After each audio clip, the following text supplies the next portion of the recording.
Hi, this is Esham Farooq and I am working as a Research and Communication Officer at Pak Institute for Peace Studies, and today I have Zain Zaigham Khan, who is a Research Officer at Pak Institute for Peace Studies, and we welcome you, Zain. How have you been? Thank you, Esham. I have been very well, especially now that our security report is finally out in print. Yeah, so that was published in our annual report, security report, that was published in 2025, volume 18 by PIPS. Pak Institute for Peace Studies is an independent research and advocacy organization that was established back in 2006. Our institute offers a variety of consultancy services through research and analysis, hands-on training, and works on the themes related to conflict and peace, preventing violent extremism and countering violent extremism, international and regional security, media for peace and democracy. And in short, Pak Institute for Peace Studies possesses and demonstrates recognized expertise in the domains of conflict, political economy, and social issues. So, Zain, you have written in your report three distinguished terms about the violent extremism, terrorism, and insurgency. Can you elaborate these and tell us the difference between them? These terms are very important that we need to distinguish them from one another. Terrorism is a very specific term, and that refers to the use of violence to achieve political ends through intimidation and influencing through fear.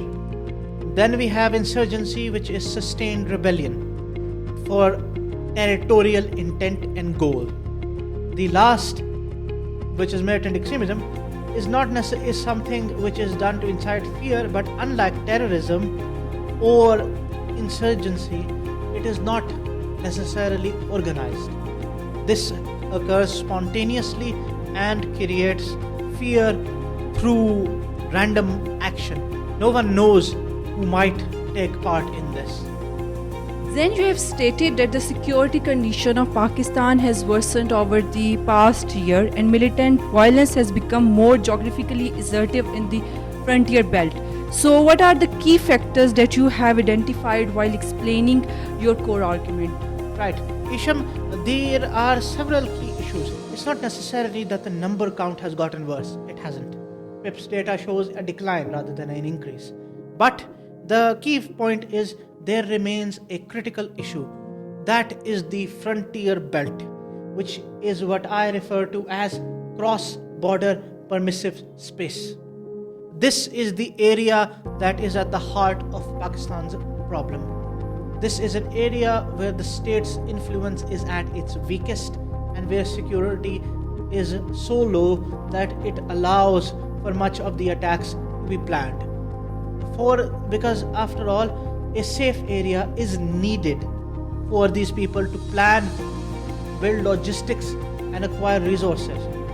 Were it not for the assistance they are getting from the negligence of the regime on the other side of the border, the Afghan regime, we would have a far more stable nature. This cross-border permissive area is a result of the previous government in 2021 and how it has developed. Then there is also the fact that there is a parallel threat stream in Balochistan and a resurgent anti-state campaign both in APK and in Balochistan, where there are multiple groups attempting to use various means to attain their goals. Now, what matters most here is not only this, but it is that there is an overlap in these, which makes it even more dangerous. It is not that we currently are seeing a high point, but rather we are not getting better because this situation is not being resolved despite our best attempts. And this reflects on state capacity and governance signal. This means that this is what we reflect to the outside world. This area continues, even with so long as we cannot get this under control, we continue to look weak and unsafe to those outside. So you have mentioned about the state's capacity, and moving ahead with your report, you have mentioned three terminologies: mainstreaming, de-radicalization, and reintegration. These terminologies need a defined discipline. So how will you elaborate these terms for them? Right, Esham. So these three terminologies are key in particular reason. For example, mainstreaming, which is the most important perhaps, is conditional enforceable pathway to the renunciation of violence with compliance to constitutional norms. This is a key part. The Constitution of Pakistan is not open for negotiation, no matter what. This is one thing we cannot agree to. And so any group seeking mainstreaming must adhere to our constitutional framework. De-radicalization, on the other hand, is intervention that reduces commitment to violence and extremism. This is commonly referred to as countering violent extremism, or CVE, something PIPS does in other capacities and part of its peace building. While reintegration is bringing back those who have taken part in radical activities to the acceptable sphere, be it in socio-economic or community absorption. These people have taken part and are now being forgiven in exchange for having been given up their weapons, laid down their arms for good. We must also make sure again that when mainstreaming is being done, if it is being done at all, it is not only in compliance with constitutional norms but includes verifiable dismantling of intimidation capacity. You do not get to keep your guns and go mainstream. We have seen what happens if that is allowed. So that is what these three terms are. These three terms form a unified framework for how we handle violent extremists. Some of them can be mainstreamed, but only if they accept the constitutional framework and abjure violence. Reintegration and de-radicalization are two very other strategies. One ensures that there is a reduction in intent. Another, that those who have taken part may find a way back. Because if they cannot find a way back, then they will remain in these groups. If there is no way back, there is no abandonment. We must give people the opportunity to leave violence and return, even if they have made mistakes. But we must maintain clear red lines. We cannot forgive crimes beyond a certain point, and we cannot allow our own politics to be poisoned by people who do not accept constitutional norms. That is why these three terms feature so prominently in my section of the report. So there is another term that was mentioned in your report, and that was far right. And you have stated that the far right in Pakistan's context is not a mirror of Western categories, nationalist categories. How do you define the far right, and how is Pakistan's far right evolving the militant landscape of Pakistan? Right, Esham. Far right in general terms, when we hear this view, we are actually hearing the Western view. That is ethno-nationalist, white nationalists who are a very specific group. Pakistan does not have these people. It does not even have the same type of politics. Ours is instead the ultra-conservative religio-political groups that are far right in our context. These groups too commonly deal in vigilantism and moral policing, enforcing sectarian hardlines, and engaging in street activities that are disturbances, such as what happened last year with the TLP. They use street power to coerce the government. They do not negotiate in good faith nor in line with constitutional norms. They attempt to force the government to obey them, and they are thus evolving constantly the landscape of Pakistan in a direction which is not conducive to modern governance, especially towards modernization, in which case, and democratization. We are a democratic society, or at least trying to be. These groups constantly manage to push us back. Their ideas too often are outside the mainstream, yet they can always force what is acceptable in Pakistan. The key element here remains that they make coercion a part of legitimate discourse. What does it say? When the solution these people find is that they will go onto the streets, shut down Pakistan's economy, costing us billions, and then they get what they want. The government negotiates with them. This is not something we can accept any longer. And it has become clear with the TLP incident that this needs to happen.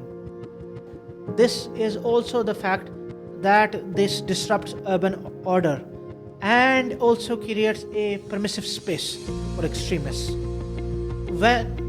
Even more importantly, it is poisonous to our democratic order because it blurs the lines between protest, intimidation, and violence. We cannot tell the difference between what is a protest and what is intimidation. When this happens, how is it that people who call themselves protesters are actually trying to coerce the government? We decide things through the ballot box, not the street. You cannot blockade roads and then insist that we obey. After all, there are 200 million plus people in Pakistan, 250 million there must be by now. And we cannot have a few tens of thousands forcing the entire state to obey. This is non-democratic and it should not be allowed. And in this, it is strategically hard, but the fact remains that varying between either accommodation or crackdown leads to an unstable environment. We need proper frameworks for this, and this is part of what I have written in the report. So, how have far-right jihadi groups evolved, and how do Al-Qaeda and IS linkages shape their structure and operations in Pakistan, and when we talk about overall in South Asia? So, how do you see it? The far-right jihadi groups that have evolved have taken a very specific approach. They have splintered and gone down the route of becoming small project cells. This means that these groups are too small and too ad hoc to be accurately captured. However, this also means that they are unable to provide their own logistics. They instead are relying on black market activities and criminals to achieve their goals. Not because they expect the criminals to help them, but they expect the criminals to provide them the means of carrying out these attacks. And it remains a fact that local grievances form the recruitment pipeline that constantly funnels manpower to these people. And then there is the ideological mix.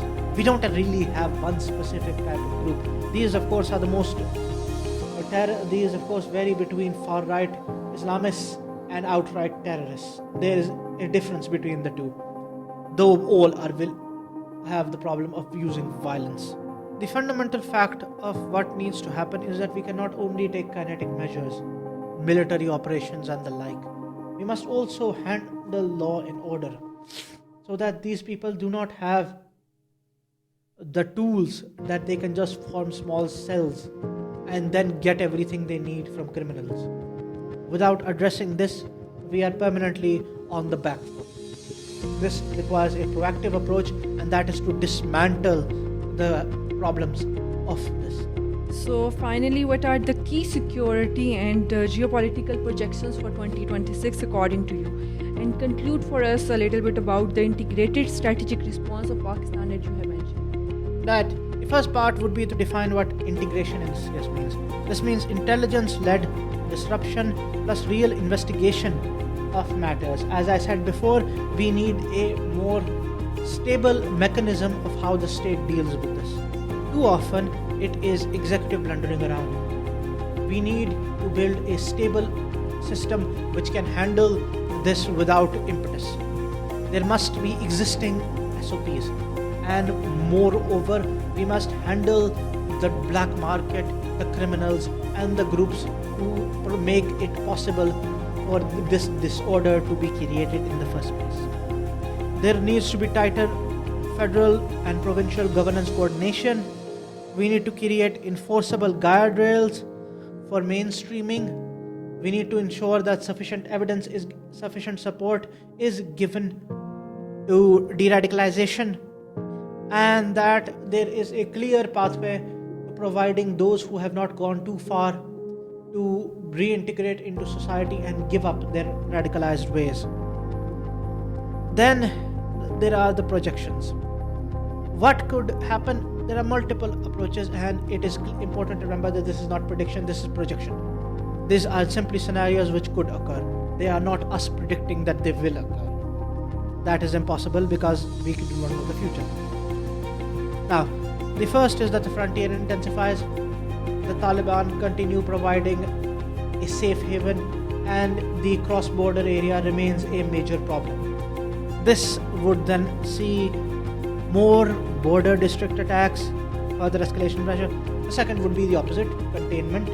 The state builds a proper system to contain these attackers, and this violence declines and Pakistan stabilizes further, a very positive thing. Then there could be the urban shock, which is more non-terrorist / violent extremists, but the far right instead using the street to coerce the government again to follow its whims. We could also face a sectarian spike, or worse, militant innovation. Militants don't just stand still, they are also innovating. They are coming up with newer and newer ways to fight back. And if the state is unable to adapt better, then we will see a rise in this. Hopefully that will not happen, but it is still possible. The early warning indicators remain: cross-border movement, facilitation, propaganda, extortion and illicit finance, the prison mobilization, and the targeted intimidation of locals. This is what we need to see. The threat remains strategic, and it must be handled with strategic SOPs, with a stable framework that can handle things without the entire country needing to move, that every level moves on its own, that it is handled in a stable framework. Thank you, Zain, for such an enlightening discussion, and thank you everyone. We will be right back with another segment soon, so subscribe us and stay tuned. Thank you.